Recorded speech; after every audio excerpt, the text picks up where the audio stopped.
ایک 60s میں ہمارے اپنے عزیزوں میں برادری میں ایک آدمی نے کروڑوں بنائے حرام راستے سے، وہ اس کا اچانک انتقال ہو گیا کوئی 60 سال کی عمر میں۔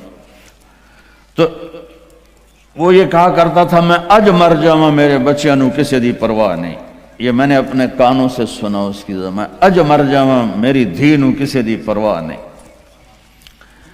وہ مر گیا تو ایک دن اس کا بیٹا کہہ رہا تھا کاش ہمارا باپ حرام جمع نہ کرتا تو کوئی خوشی کا دن ہم بھی دیکھ لیتے۔ تو میرے بھائیوں، یہاں اسلام کے نمائندے بنو، اسلام کا جھنڈا اٹھاؤ اور اچھے شہری بن کے دکھاؤ، اپنے بچوں کو اعلیٰ تعلیم دو، اپنے کتنے، ہاں میں یہ نہیں، میں روکتا نہیں ہوں کہ حافظ نہ بناؤ، عالم نہ بناؤ، لیکن میں یہ چاہتا ہوں، میں بھی وینکوور سے آیا تو وہاں ہمارے جو سکھ بھائی ہیں وہ وزیر بھی ہیں، وہ سینیٹر بھی ہیں اور وہ ایم پی بھی ہیں اور سارے بڑے بڑے عہدوں پر ہیں، تو تم صرف پیسے ہی بناتے رہو، یہ کون سی عقل مندی؟ اپنے بچوں کو اعلیٰ تعلیم دو، یہاں ایسے اور سکول بناؤ، جائیدادیں یہاں بناؤ، اگر پاسپورٹ یہاں کا ہے تو یہاں پیسہ خرچ کرو، یہاں کے غیر مسلموں کو صدقہ دو۔ کل ہم گئے تھے، وہ ایک بڑا ٹاور ہے تو اس میں ایک بڑھیا بیٹھی تھی اکیلی تنہا، تو اسے اس کی چہرے پر بے بسی دیکھ کر اس سے تھوڑی بات کی تو پتہ کہنے کہ میری 92 سال عمر ہے، میں اکیلی رہتی ہوں۔ ایسوں کو جا کر 2 دن مل لو اور کچھ کھلا دو تو وہ کلمہ پڑھ جائیں۔ اب آپ لوگ جب یہاں آتے ہو تو پچھلے سمجھتے ہیں کہ ہن تو سونے دی کان وچ ہاتھ پے گیا، پتر تیری بہن دی شادی کرنی ہے پیسے گھل، پتر تیری بڑائی دی شادی کرنی ہے پیسے گھل۔ وہ بیچارہ یہاں کیا کرے، وہ نوٹ چھاپے، وہ ہمارے در آدم خیل میں جاؤ، جتنے ڈالر چاہیے لے لو آسٹریلین، جتنے لینے جو لے لو، امریکی ڈالر، آسٹریلی ڈالر، کینیڈین ڈالر، پاؤنڈ بھی لے لو، ریال بھی لے لو، یا تو پچھلوں کو پتہ ہی نہیں ہے کہ یہاں کمائی کتنی مشکل ہے۔ تو میں نہیں کہتا ہوں کہ اپنی بہنوں کی شادیوں کے لیے نہ کرو، اپنے رشتہ داروں کے لیے نہ کرو، لیکن پہلے اپنے بیوی بچوں کو دیکھو، پہلے یہاں اپنے پہلے جن کے والدین یہاں ہیں ان سے کہتا ہوں ماں باپ کو ٹائم دو، ماں باپ کو عزت دو، اور ماں باپ سے کہتا ہوں اگر جوائنٹ فیملی سسٹم ہے تو آنے والی بہو کو تنگ نہ کرو، اپنے بچے کی زندگی کو برباد نہ کرو۔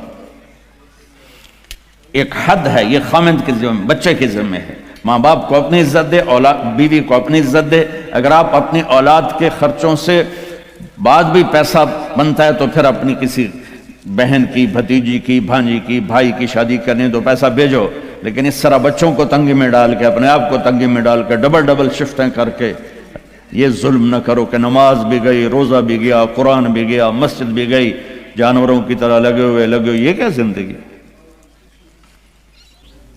آخری الفاظ میرے نبی کے تھے الصلاۃ وما ملکت ایمانکم، میری امت نماز نہ چھوڑنا، نماز نہ چھوڑنا۔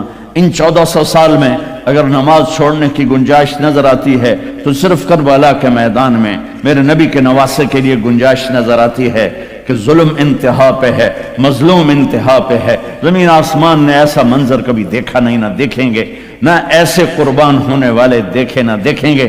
اور سورج ڈھلا اور یہ جنت کے وارث نہیں ہیں، جنت کے سردار ہیں، جنتی نہیں ہیں، جنت کے سردار ہیں۔ میرے نبی نے فرمایا میرے بچے حسن اور حسین جنت کے نوجوانوں کے سردار۔ ہمیں تو پتہ ہی نہیں ہے، تم گرمی میں بیٹھے ہو، میں بھی یہاں کھڑا ہو کے میرا سردار کا مستقل مریض ہوں اپنے آپ کو، چونکہ مجھے 2 دن سے پھر اٹیک شروع ہو گیا، تو میں اس وقت کوئی آسانی سے نہیں بول رہا ہوں، زور لگا کے بول رہا ہوں، لیکن پتہ کوئی نہیں قبول ہے کہ نہیں ہے، امید ہے کہ اللہ قبول کرے گا۔ اور یہاں ماں کا دودھ بھی نہیں چھوٹا اور اعلان ہو رہا ہے حسن اور حسین جنت کے نوجوانوں کے سردار ہیں۔ تو آپ اگر نماز چھوڑ بھی دیتے تو کیا ہوتا؟ نہیں، امت کو پیغام سنانا ہے، بتانا ہے، دکھانا ہے کہ مرتے ہوئے بھی نماز نہیں چھوڑی جا سکتی۔ آپ نے اپنے لشکر کے ایک نوجوان کو بلایا، زہیر بن القین، وہ آ گیا ہے، کہ یہ شمر سے کہو 5 منٹ تو میں اپنی طرف کہہ رہے ہیں، تھوڑی دیر رک جائے، مجھے نماز پڑھنے دے، پھر جو چاہے مرضی کر۔ اس حال میں نماز نہیں چھوڑ۔ آپ بڑے مصروف ہیں، ایک چھوٹا سا مصلی اپنے ساتھ رکھو، آپ کے پاس ٹائم کوئی نہیں، فرض پڑھ لو، صرف فرض پڑھ لو تاکہ آپ کی حاضری لگ جائے، صرف فرض۔ میں یہ نہیں کہہ رہا ہوں سنتیں چھوڑ دو، میں کہہ رہا ہوں کہ اپنے آپ کو عادی بنانے کے لیے آپ کو مشکل ہو رہی ہے تو صرف فرض پڑھ لو تاکہ کم از کم حاضری لگ جائے، حاضری لگ جائے۔ خوف کی نماز نہیں، عشق کی نماز پڑھو جو حسین نے پڑھ کے دکھائی۔ جب انہوں نے کہا ہم نماز نہیں ہم تلوار نہیں روکیں گے، تو آپ نے کہا آدھے آدھے ہو جاؤ، آدھے نماز پڑھو، آدھے ان سے لڑائی کرو۔ پھر ان کو واپس بلا کے کہا تم نماز پڑھو، ہم لڑائی کرتے ہیں۔ عصر کی نماز سے پہلے گردنیں کٹ کر اور نیزوں پہ چڑھ گئی تھی۔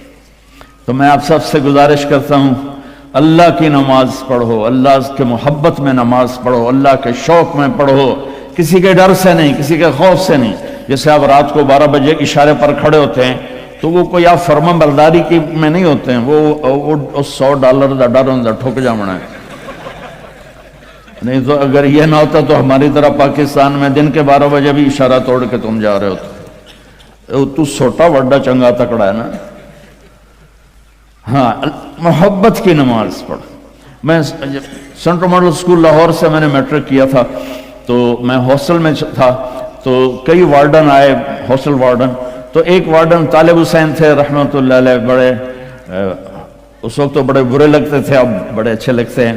وہ ہماری انہوں نے نگرانی ٹائٹ کر دی، ہمیں نکلنے نہیں دیتے تھے اور بھاگنے نہیں دیتے تھے ادھر، اور نماز کمپلسری کر دی۔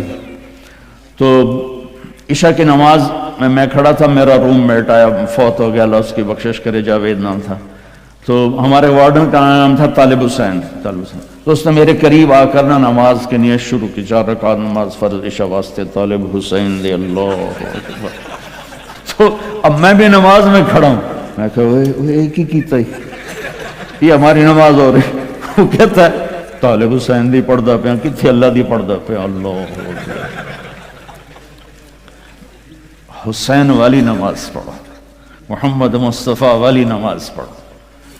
تو بھائیو، اپنے نبی کی پیاری زندگی کو سیکھنے کی نیت کرو۔ یہ تبلیغ کا کام اسی کی محنت ہے۔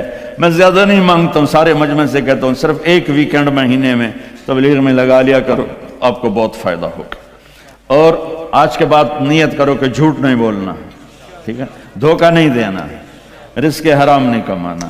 اور آخری بات ہے، اگر آپس میں کسی سے لڑے ہو صلح کر لو، معاف کر لو۔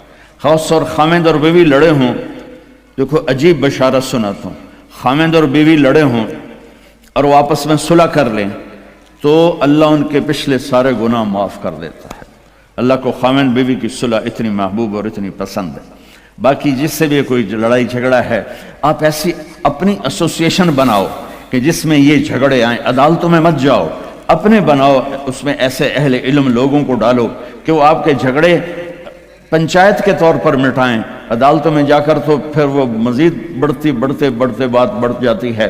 آپ ایک معاشرہ بنو، یہیں شادیاں کرو، یہیں بچے بچیوں کی شادیاں، یہاں کی بچی یہاں کا بچہ ہو تو کمپرومائز ہو جائے گا۔ وہاں سے بچی آئے یا بچہ آئے، وہ اس ماحول میں ایڈجسٹ نہیں ہوتا، پھر مصیبتیں پڑتی ہیں، مشکلیں پڑتی ہیں، طلاقیں ہوتی ہیں۔ بہرحال یہ تو خالی ایک میرا مشورہ ہے، یہ میرا کوئی نصیحت نہیں، مشورہ ہے۔ اگر آپ کر لیں گے، جب آپ نے یہاں رہنا ہے تو یہیں ایک معاشرہ بناؤ۔ تو سارے بھائی اس کی نیت کرتے ہو نا؟ تو آخری بات جو میں نے کی تھی دھیان سے سن لینا کہ کسی سے ناراض ہو تو اٹھ کے صلح کر لینا، ٹھیک ہے نا؟ سارے بھائی نیت کرتے ہو؟ چلو درود شریف پڑھو۔